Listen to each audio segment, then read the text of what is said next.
Assalamualaikum warahmatullahi wabarakatuh. Halo, bertemu lagi bersama saya Mayang Dery.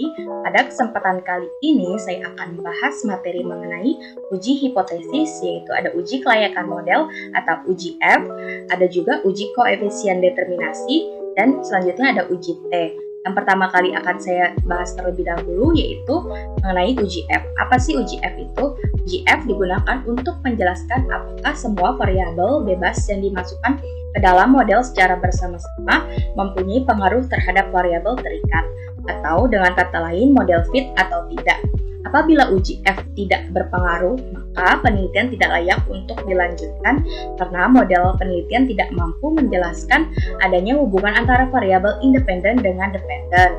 Bisa juga hal ini terjadi karena adanya hubungan antar variabel independen atau juga multikolinialitas sehingga menyebabkan model penelitian menjadi tidak fit. Nah, di sini karena dari video yang sebelumnya terpilih yaitu model CHAM, maka kita lihat model CHAM-nya. Nah, di sini sudah terlihat model CHAM-nya. Nah, di sini ada hipotesis dari uji F, yaitu yang pertama ada berdasarkan perbandingan F statistik dengan F table. Tidak berpengaruh jika nilai F statistik lebih kecil dari F table. Berpengaruh jika nilai F statistik lebih besar dari F table. Sedangkan berdasarkan probabilitas yaitu tidak berpengaruh jika nilai prob F statistik lebih besar dari 0,05. Berpengaruh jika nilai prob F statistik kurang dari 0,05. Nah, lalu ada F table dengan tingkat taraf signifikannya 5%. Di F1 itu K dikurangin 1. K terdapat dari jumlah variabelnya yaitu 6 dikurangin 1 sama dengan 5. Di F2 yaitu N dikurangin K yaitu N didapat dari jumlah sampel yaitu 45 dikurangin 6 sama dengan 39.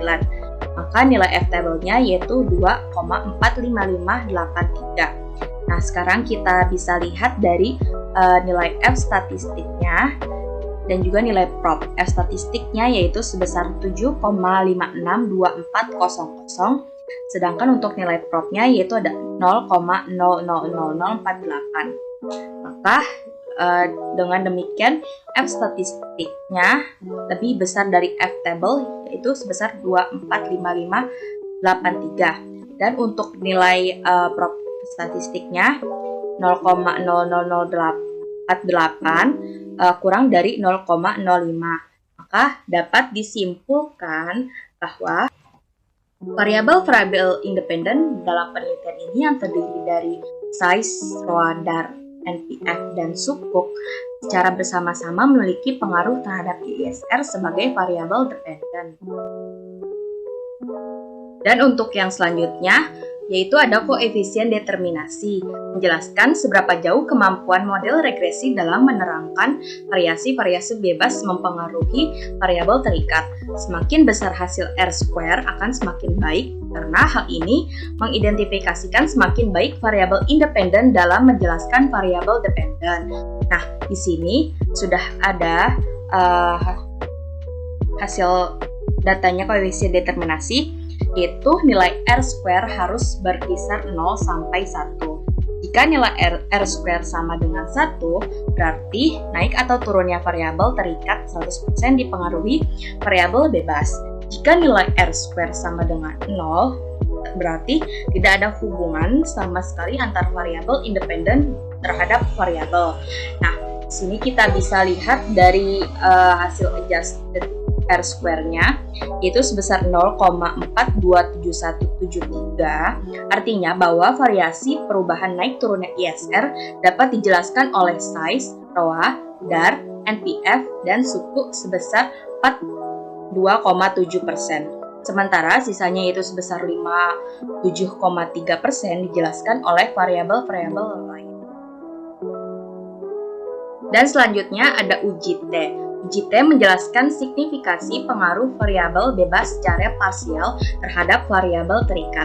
Hipotesisnya di dalam uji T yaitu ada berdasarkan perbandingan T statistik dengan T tabel, yaitu tidak berpengaruh jika nilai T statistik kurang dari T tabel, maka berpengaruh jika nilai T statistik lebih besar dari T tabel. Lalu ada berdasarkan probabilitas, yaitu tidak berpengaruh jika nilai prop kurang dari taraf signifikan, yaitu 0,05. Berpengaruh jika nilai prop lebih kecil dari taraf signifikan, yaitu 0,05.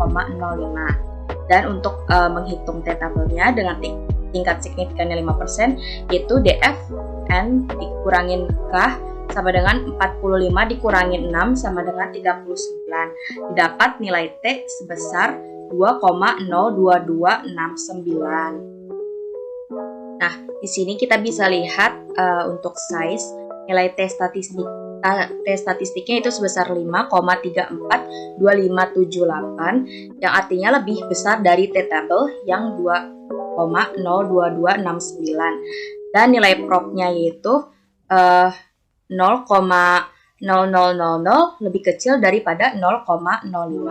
Maka dapat disimpulkan bahwa variabel ukuran perusahaan size dalam penelitian ini memiliki pengaruh terhadap pengungkapan Islamic Social Reporting atau ISR. Dan untuk ROA, nilai T statistiknya yaitu sebesar min 0,898099, dan juga ada nilai propnya yaitu sebesar 0,3746, yang artinya T statistik kurang dari T tabel yang sebesar 2,02269, dan untuk nilai propnya lebih besar dari 0,05. Maka dapat disimpulkan bahwa variabel return on asset atau ROA dalam penelitian ini tidak memiliki pengaruh terhadap pengungkapan Islamic Social Reporting atau ISR. Lalu untuk DAR-nya, nilai T statistiknya yaitu sebesar 1,407353, yaitu lebih kecil dari T tabel sebesar 2,02269, dan untuk nilai propnya 0,1672 lebih besar dari 0,05. Maka dapat disimpulkan bahwa variabel debt to asset ratio atau DAR dalam penelitian ini tidak memiliki pengaruh terhadap pengungkapan Islamic Social Reporting atau ISR.